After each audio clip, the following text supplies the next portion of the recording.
और बाकी कॉलकम वगैरह के वो नॉर्मल होते हैं चार्जिंग आईसी में ही। इसमें ये सीपीयू तक में इधर कनेक्ट है, समझे नहीं। तो एक बड़ा चार्जिंग सेक्शन होता है मीडियाटेक का। तो क्या क्या फॉल्ट आएंगे, ठीक है, किस फॉल्ट में क्या काम करना है वो तो आपने पढ़ लिया, ठीक है, लिख लिया, प्रैक्टिकल कर लिया, ठीक है। अब अंदर कौन सी लाइन कहाँ से क्या कनेक्ट हो रही है और क्या सप्लाई कहाँ से कहाँ जा रही है वो चीज़ देखो। जब कोई भी फ़ोन चार्ज होता है तो सबसे पहले आप देख रहे हो यहाँ पे एक चार्जिंग जैक, देख रहे हो, ये चार्जिंग जैक सैमसंग के फ़ोनों का लगा दिया है असल में सिर्फ समझाने के लिए, ठीक है।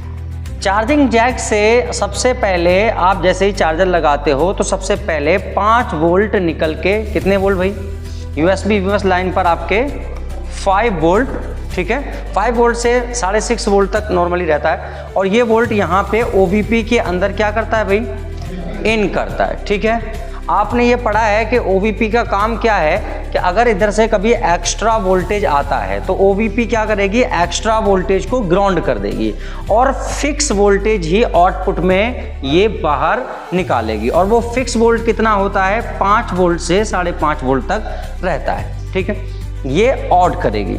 तो नंबर 1 पे आपका OVP के अंदर इन हुआ और नंबर 2 पे जो हुआ वो OVP से आउट हो गया। क्या आउट हुआ, V बस, समझ गए। और ये वोल्टेज आपका यहाँ से आउट होके चार्जिंग आईसी के अंदर इंटर करेगा, अभी किया नहीं है, करेगा, लेकिन कब करेगा वो चीज़ अभी देखनी है। एक चीज़ मैं सुधार दूं थोड़ी सी, यहाँ देखो ये आउट होगा, ठीक है। अब यहाँ पे ये बात समझने वाली है कि यहाँ से यहाँ पे तो चार्जिंग आईसी में है लेकिन यहीं से ये लाइन कट गई, समझ रहे हो नहीं। तो चार्जिंग आईसी में बाद में जाएगा, पहले ये V बस वोल्टेज MT के फोनों में एक लाइन पे होता हुआ आप यहां देखो पावर आईसी के अंदर इन करेगा। किसके अंदर इन करेगा भाई, किसके अंदर इन करेगा, पावर आईसी के अंदर। तो दूसरे ना OVP से जैसे ही आउट होगा वोल्टेज तो चार्जिंग आईसी में नहीं जाएगा, पहले जाएगा पावर आईसी में। किस में आएगा, पावर आईसी में। तो इसीलिए इसको देंगे हम नंबर 2। क्यों जाएगा, किस लिए जाएगा, उस पर एक बात करेंगे, ठीक है। वहां जाएगा पावर आईसी के अंदर और पावर आईसी के अंदर आपको 2 लाइनें दिखाई दे रही हैं और इन लाइनों पे होते हैं रजिस्टर लगे हुए, समझ रहे हैं। इन लाइनों पे क्या होते हैं, रजिस्टर होते हैं। ये CHR LDO लाइन, इस पे एक रजिस्टर होता है काफी बड़ी वैल्यू का, ठीक है, और इस पे 2 रजिस्टर मिलेंगे बड़ी बड़ी वैल्यू के आपको। इस पे 2 रजिस्टर, एक ऐसे और एक ऐसे लगा होगा ग्राउंड के साथ, इस तरह से। ये रजिस्टर्स क्या करेंगे, पीछे से जो 5 वोल्ट यहाँ पे इन कर रहा है, कितना, ये रजिस्टर उस वोल्टेज को कम करेंगे। क्या करेंगे, कम करेंगे। और जब ये वोल्टेज यहाँ पे तो V बस 5 था, लेकिन जब रजिस्टर की इस वाली साइड पे आएगा तो ये, और यहाँ पे तो 5 है, रजिस्टर के नीचे वाली साइड पे 5 है, लेकिन रजिस्टर उसको कम करके 2.8 में कन्वर्ट कर देगा और पावर आईसी के अंदर वो इन हो जाएगा। लाइन का नाम क्या, CHR LDO, यानी charging LDO line, charging LDO line. इससे होता है 9% इनिशियली फोन ऑन ही हो जाता है, डिस्प्ले भी आ जाती है, बैटरी सिंबल सब कुछ आ जाता है, समझ गए। वो सब कुछ जो आता है वो इसी लाइन की बदौलत आता है, समझ गए। अगर ये रजिस्टर टूट जाए या खराब हो जाए तो ऑफ कंडीशन में अगर आप फोन लगाओगे तो आपका फोन चार्ज ही नहीं होगा, शो ही नहीं करेगा, समझे नहीं बात को। तो ये इस लाइन से ये काम होता है, ठीक। अब एक और लाइन है यहाँ पे, इस पे लिखा है VCDT, क्या लिखा है, वोल्टेज चार्जिंग डिटेक्शन लाइन। क्या है, वोल्टेज चार्जिंग डिटेक्शन लाइन। ये वो लाइन है जिसके जरिए से पावर आईसी चार्जर के डिटेक्शन को कंफर्म करती है कि भाई फोन में चार्जर लगा है या नहीं लगा है, डिटेक्शन कंफर्म किया जाता है, समझे नहीं। इस लाइन पे 2 रजिस्टर होते हैं, हाई वैल्यू के होते हैं काफ़ी ज़्यादा। तो यहाँ पे तो आपको 5 ही वोल्ट मिलता है, नीचे वाली साइड पे 5 ही वोल्ट, ठीक। लेकिन अगर आप इसकी ऊपर वाली साइड चेक करोगे तो यहाँ पे आपको मिलेगा 1.2 वोल्ट। कितना मिलेगा, 1.2 वोल्ट। अगर इनमें से कोई रजिस्टर खराब हुआ या रजिस्टर टूट गया, समझे नहीं बात को, तो आप चाहे कुछ भी कर लो, आपका फोन चार्ज ही नहीं होगा। क्यों नहीं होगा, क्योंकि ये डिटेक्शन ही कंफर्म नहीं होगा। पावर आईसी को पता ही नहीं चलेगा कि फोन में चार्जर लगा है या नहीं लगा है। जब डिटेक्शन कंफर्म नहीं होगा तो चार्जिंग इनेबल नहीं होगा, और जब चार्जिंग इनेबल ही नहीं होगा, हरी झंडी नहीं मिलेगी इनेबल को, जाहिर सी बात है फोन चार्ज नहीं होगा। बात आई समझ में। तो ये नंबर 2 पे पहले क्या है, OVP से ऑट होते मीडियाटेक के फोनों में CPU उस पावर आईसी के अंदर ये लाइनें कनेक्ट होती हैं और इन लाइनों से क्या काम होता है वो भी मैंने आपको बता दिया। ठीक, अब बात करते हैं नंबर 3 पे। नंबर 3 पे ये वोल्टेज यहां पे इन होता है चार्जिंग आईसी के अंदर। किसमें जाता है? चार्जिंग आईसी में वोल्टेज जाता है। यानी अगर भाई डिटेक्शन कंफर्म नहीं हुआ तो आपका फोन चार्ज ही नहीं होगा। बात आई समझ में? अब सुनो, ये हो गई आपकी नंबर 3 की बात। नंबर 4 की अगर हम बात करें, जैसे ही यहाँ पे ये वोल्टेज इन होगा, जैसे ही इन होगा यहाँ पे, समझ रहे हैं नहीं, जैसे ही वोल्टेज यहाँ पे इन होगा फौरन ही नंबर 4 पे एक लाइन बनती है जिसको कहते हैं MID या PMID। समझ गए? MID या PMID। और आप सब जानते हो इस लाइन पे कितना वोल्टेज मिलता है भाई? 5 वोल्ट मिलता है। बात समझ में आएगी नहीं? 5 वोल्ट इस लाइन पे मिलता है। अब सुनो, अब जैसे ही MID लाइन आपकी बनेगी, MID लाइन कहीं जाती नहीं है। डबल चार्जिंग आईसी वाले फोनों में क्या होता है, एक चार्जिंग आईसी में ये इनपुट जाता है और दूसरी चार्जिंग आईसी को यहीं से वोल्टेज दे दिया जाता है। 5 ही चाहिए ना चार्जिंग को, तो इसी को MID को घुमा के दे दिया जाता है। और नॉर्मल फोनों में इस वोल्टेज का इस्तेमाल करके फ्लैश लाइट वगैरह जो फोन की लाइट वाइट होती है, जहाँ पे भी हाई वोल्टेज चाहिए, वो इसी वोल्टेज से ये अपना काम चलाते हैं सर्किट में। ठीक, अब आगे चलते हैं। आपकी MID लाइन जैसे ही बनेगी, समझे नहीं, MID लाइन जैसे ही बनेगी तो आप यहां देखो, यहां पे 2 लाइनें दिख रही हैं आपको, SCL और SDA, यानी सीरियल डाटा और सीरियल क्लॉक। सीरियल डाटा और सीरियल क्लॉक। अब देखो, सभी फोनों के अंदर एक प्रोटोकॉल इस्तेमाल होता है। ठीक है, एक प्रोटोकॉल बोले तो एक तरीके से आप आसान भाषा में इसको यूं समझो, जैसे पहले के दौर में बादशाह होते थे ना, बादशाह, तो बादशाह जो है अपने जासूस फैला कर रखते थे। आज भी लोग रख रहे हैं, गवर्नमेंट को जासूस होते हैं जगह जगह। ठीक है, वो खबरी जिसको बोलते थे, खबरी, वो अंदर की खबरें निकाल के पहुंचाता था और बादशाह को वहीं कुर्सी पे बैठे बैठे पता लगता था कहाँ पे क्या हो रहा है, कहाँ मेरी मुखालिफत होने वाली है। समझे नहीं बात को? कहाँ कौन क्या फॉल्ट कर रहा है, सब पता लग जाता था। अब बिल्कुल ऐसे ही ये SCL और SDA 2 लाइनें हैं जो हैं CPU के 2 खबरी। किसके हैं? ये CPU के 2 खबरी। असल में ये होता है एक I2C प्रोटोकॉल। क्या होता है? I2C इंटर इंटीग्रेटेड सर्किट, एक प्रोटोकॉल है, सभी फोनों में यूज होता है। इसकी 2 लाइनें होती हैं। I2C प्रोटोकॉल की 2 लाइनें होती हैं, एक को कहते हैं सीरियल डाटा, एक को कहते हैं सीरियल क्लॉक, यानी SCL SDA। इन लाइनों का काम क्या होता है? इन लाइनों के जरिए CPU सभी आईसीओ के स्टेटस को जानता है, यानी उसकी कंडीशंस को जानता है, किस आईसीओ को कब इनेबल करना है, बंद करना है, ऑन करना है, ठीक है, कब क्या डिसीजन लेना है, कौन सी आईसी में क्या फॉल्ट आया है। ये सारी चीजें CPU को जो पता लगती हैं वो इन्हीं लाइनों से पता लगती हैं, और ये लाइनें हर एक आईसी में कनेक्ट होती हैं, हर एक आईसी में कनेक्ट होती हैं। यहां तक आपने देखा कि किस तरीके से प्रोसेसिंग होती है। मैंने बताया कि I2C प्रोटोकॉल के जरिए क्या है, CPU के साथ आईसीओ का कम्युनिकेशन होता है। ठीक है, अब इसके जरिए से भाई, इसके जरिए से ये आईसी यहाँ पे एक अपनी तरफ से मैं कह रहा हूँ, एक तरह से समझिए कि रिक्वेस्ट डालेगी कि भाई मुझे इनेबल चाहिए, क्या चाहिए, ऑर्डर चाहिए आपका ऑन होने के लिए, फ़ोन को चार्ज करने के लिए। समझ गए?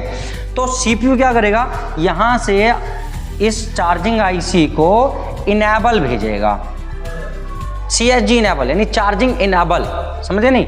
और जब ये CPU यहाँ पे इनेबल भेजेगा, फिर फौरन आपकी ये चार्जिंग आईसी कंप्लीटली ऑन हो जाएगी और फिर ये बनाएगी एक वोल्टेज जिसको कहा जाता है VSYS वोल्टेज, मीडियाटेक के फोनों में और कॉलकॉम में VPH कहा जाता है। बात आई समझ में? अब सुनो, अब यहां पे आपने देखा आपका नंबर 4 पे कम्युनिकेशन कर देते हैं, नंबर 5 पे इनेबल कर देते हैं। ठीक है, यहाँ लिख देते हैं 5, नंबर 5 पे आपका इनेबल। ठीक, फिर नंबर 6 पे आपका बनेगा VPH। क्या बनेगा? VPH। अब आप यहाँ देखो, VPH पावर आईसी से बनके ऑट हुआ, यहाँ पे एक VPH कॉइल लगी, आप अच्छे से जानते हो। ठीक, और ये चला जाएगा पूरे फोन में, ये सर्किट आपने पहले पेज में बनाया है, पूरे फोन में ये चला जाएगा। ठीक, लेकिन ये वोल्टेज यहीं से लौट के वापस आएगा चार्जिंग आईसी के अंदर, यहीं से लौट के वापस आएगा चार्जिंग आईसी के अंदर, उतना ही 3.7 से 4.2। अब सुनो, जब ये वापस लौट के आएगा, ये जब वापस लौट के आएगा यहाँ पे, तभी कोई भी पावर आईसी तभी आउटपुट में वीबैट निकालेगी जब ये यहाँ पे लौट के आएगा। अगर ये लौट के नहीं आया तो आपका जो वीबैट है, आपका जो वीबैट है यानी बैटरी को चार्ज करने के लिए, वो ऑट ही नहीं होगा। बात समझ में आई कि नहीं? अब देखो यहाँ फिर समझो, इनेबल आया, इनेबल आते ही आईसी ऑन हुई, ऑन होते ही इसने वीपीएच बनाया, बना के पूरे फोन में चला गया, लेकिन वहीं से लौट के वापस यहाँ आया और ये उतना ही होता है 3.7 से 4.2 वोल्ट के बीच में, समझे? यहाँ पे इन होगा। अगर देखो वीपीएच कॉइल जब खराब होती है तो क्या होता है, वीपीएच कॉइल जब खराब होती है तो वोल्टेज फ्लक्चुएट करता है, वोल्टेज फ्लक्चुएट करता है तो इधर जो वोल्टेज आता है वापस वो फ्लक्चुएट करते हुआ आता है, और फ्लक्चुएट करते हुआ वोल्टेज जब इधर आता है तो वीबैट जब आउट होता है तो वो भी फ्लक्चुएट करता हुआ आउट होता है। इसीलिए कहा जाता है कि कॉइल को चेंज करो अगर वोल्टेज फ्लक्चुएट कर रहा है तो। बात आई समझ में? हाँ, यहाँ पे है बूट कैपेसिटर जो एक साइड से वीपीएच से और दूसरी साइड से आईसी से कनेक्ट रहता है, समझे नहीं? इस बूट कैपेसिटर की इधर वाली साइड पे डबल वोल्टेज मिलता है, यानी 7 वोल्ट या 8 वोल्ट या 9 वोल्ट तक भी आपको देखने मिल सकता है। अब इधर वीपीएच से कनेक्ट है तो वीपीएच का सेम वही 3.7 से 4.2 रहता है। बात आई समझ में? इस तरह से अब जब वीपीएच यहाँ पे इन होगा तब ये यहाँ से फिर आउट होगा आपका नंबर 7 पे, नंबर 7 पे आपका ये आउट होगा वीबैट। किसी भी बैटरी को चार्ज होने के लिए कम से कम 3.7 वोल्ट चाहिए ही चाहिए। कितना चाहिए? कम से कम 3.7 वोल्ट, और ये बढ़ के 4.4 वोल्ट तक भी रहता है, समझ गए? ये यहाँ पे आएगा आपका, ठीक है? अब सुनो, ये तो हो गया वोल्टेज का प्रोसेस, ठीक। अभी यहाँ पे और भी लाइनें हैं जिनको आप देख रहे हो, क्या क्या है, क्यों क्यों है। ये तो है आपकी पावर की यानी ऑन ऑफ बटन वाली लाइन, ठीक है? तो इससे तो चार्जिंग का कोई मतलब ही नहीं है, ठीक। उसके बाद में यहाँ पे एक लाइन है रीसेट बी, ठीक है? क्या है? Reset B. ये रीसेट बी जो लाइन है, रीसेट एक सिग्नल है, और रीसेट सिग्नल जो है वो किसी भी आईसी को रेडी करने के लिए यानी वर्किंग के लिए तैयार करने के लिए इस्तेमाल होता है रीसेट सिग्नल। उसके बाद में एक और सिग्नल है IRQB। IRQB एक ऐसा सिग्नल है, एक तरीके से आप बोलिए कि इंटरप्ट सिग्नल जिस तरीके से होता है उस तरीके का एक सिग्नल है। काम क्या है? किसी भी वोल्टेज को यानी किसी भी सेक्शन को एकदम से बंद करना या किसी भी सेक्शन को एकदम से चालू करना, ये होता है इसका काम सिग्नल का। इंटरनल नीचे लाइन बिछी होती है लेयर के नीचे, इसलिए इसकी चेकिंग वगैरह नहीं की जाती है, ठीक है? अब आगे चलते हैं और आगे बात करते हैं। यहाँ चार्जिंग आईसी में क्या बचा है? इलिम लाइन, इसको आपने पढ़ा था। यहाँ पे लगा होता है एक रजिस्टर। कुछ फोनों में मैंने बताया था कि इलिम की जगह क्या मिलेगा? CTRL यानी कंट्रोल मिलेगा। लॉजिक आईसी वगैरह लगी है और उसमें क्या है? 10K का होता है ये रजिस्टर। कितने का होता है? 10K का होता है, ठीक है? अगर ये रजिस्टर टूटा या इसका ये ग्राउंड कट गया तो फोन कहाँ जाता है? फेक चार्जिंग पे। आपने पढ़ा था ना फेक चार्जिंग में, फेक चार्जिंग पे फोन चला जाता है, ठीक है? अब आ जाओ इधर। यहाँ पे आप देख रहे हो डीपी और डीएम लाइन है, ये तो आप जानते ही हो। Data plus data minus charging jack से निकल के मीडियाटेक के फोनों में सीधी सीपीयू में जाती हैं और सीपीयू से फिर पावर आईसी में कनेक्ट होती है, जो मैंने बताया था। अब यहाँ पे आ जाओ, ये है बैट आईडी जो कि बैटरी कनेक्टर से आती है। बैटरी आइडेंटिफिकेशन लाइन, इसको भी आप जानते हो, ये बैटरी कनेक्टर से यहाँ पे कनेक्ट हो रही है। इस पे आओ मेन पावर आईसी के अंदर। मैंने बताया था ना आपको कि मीडियाटेक के फोनों में पावर आईसी के अंदर तकरीबन आधा चार्जिंग सेक्शन होता है। आप देखो यहाँ पे दो लाइनें दिख रही हैं, CC1 CC2। CC1 CC2 के बारे में मैंने आपको बताया था कि ये दोनों लाइनें उन्हीं फोनों में होती हैं जिनमें टाइप सी जैक लगा होता है। क्या होता है? टाइप सी जैक लगा होता है, उन्हीं में होती हैं। और किस लिए होती हैं? फास्ट चार्जिंग के लिए इनका इस्तेमाल किया जाता है। इन लाइनों में आपको मैंने बताया था, इन लाइनों के अंदर आपको 250 से 750 के बीच में GR मिलना चाहिए, ठीक है? और इन लाइनों का जो वोल्टेज है वो 0.3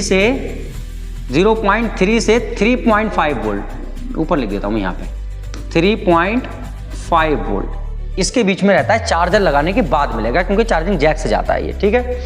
उसके बाद में 2 लाइनें हैं CSP CSN। CSP यानी current sense positive, current sense positive, current sense negative, minus और प्लस वाली, ये प्लस वाली और ये माइनस वाली। इससे इस नाम से ही पता लग रहा है करंट साइंस पॉजिटिव यानी करंट को सेंस करने वाली, जानने वाली लाइनें, निगेटिव और पॉजिटिव। मीडियाटेक के फोनों में यहाँ पे होता है एक शॉन्ट रजिस्टर, जो दिखाया था ना मैंने, व्हाइट कलर ब्लैक कलर का होता है, ठीक है, शॉन्ट रजिस्टर। तो मीडियाटेक के फोनों में ये ग्राउंड से कनेक्ट होता है, तो इसकी दोनों साइड से ये लाइनें कनेक्ट होती हैं। काम होता है करंट की सेंसिंग का, यानी एक तरीके से बोल सकते हैं percentage sensing, battery percentage sensing. ठीक, यहाँ पे आप आ जाओ बैट ऑन। ये बैट ऑन को तो आप जानते ही अच्छे से, बैट थर्म लाइन जो बैटरी के टेम्परेचर को सेंस करने का काम करती है। बैटरी हीट तो नहीं हो रही है, अगर हीट होगी तो चार्जिंग एरर स्क्रीन पे आता है। यहाँ पे 2 लाइनें और हैं, आई सेंस बैड सेंस। इन दोनों लाइनों के जरिए भी बैटरी की परसेंटेज को सेंस करने का काम किया जाता है, यानी वोल्टेज की सेंसिंग की जाती है, समझे नहीं। तो ये अब फॉल्ट की बात करें तो भाई इन लाइनों में फॉल्ट आया तो फोन फेक चार्जिंग पे, ठीक, इन लाइनों में फॉल्ट आया तो भी फोन फेक चार्जिंग पे, इसमें फॉल्ट आया चार्जिंग एरर, इन दोनों लाइनों में फॉल्ट आया तो भी फोन फेक चार्जिंग पे जाएगा। इसमें फॉल्ट आया नो चार्जिंग, इसमें आया नो चार्जिंग, DPDM में आया फेक चार्जिंग, बैट ID में आया फोन ऑन नहीं होगा और चार्जिंग पे एरर मारेगा। लोगो ब्लैंकिंग करता है बहुत सारे फोनों में, खाली चार्जिंग का सिंबल आएगा जाएगा, सिंबल आएगा जाएगा, ID लाइन में फॉल्ट आ रही है, ठीक है। तो ये पूरा चार्जिंग सेक्शन है जिसको मैंने काफ़ी ज़्यादा स्पीड में शॉर्टकट में आपको क्या है पूरा समझाया है। पूरा का पूरा चार्जिंग सेक्शन है, कौन सी लाइन में कितना क्या, सारी चीज़ें, कौन सी लाइन कहाँ से क्या कनेक्ट है, वो सारी चीज़ें मैंने यहाँ पे आपको बता दी हैं, ठीक है।